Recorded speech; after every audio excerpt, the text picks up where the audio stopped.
Herkese salam. Bu gün sizinlə bulgur plovunun hazırlanmasını bölüşürəm. Çərək yağında xırda doğranmış soğanı qovurub, üzərinə qaynadılmış dana ətə və xırda doğranmış bibərə əlavə edib qovururam. Üzərinə damaq dadına görə ədviyyatlar, çəkilmiş pomidor, pomidor pastası və təmiz yuyulmuş bulquru əlavə edib yağa düşənə kimi qovururam. Qovrulub yağa düşmüş ərzaqların üzərinə əti qaynatdığım bulyonu əlavə edirəm. Sonra isə bir baş sarımsaq. Qazanın qapağını örtüb təxminən 30 dəqiqə orta istilikdə bişirirəm.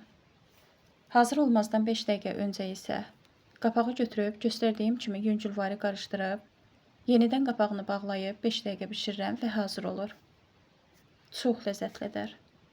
Növbəti videolarda görüşənə kimi.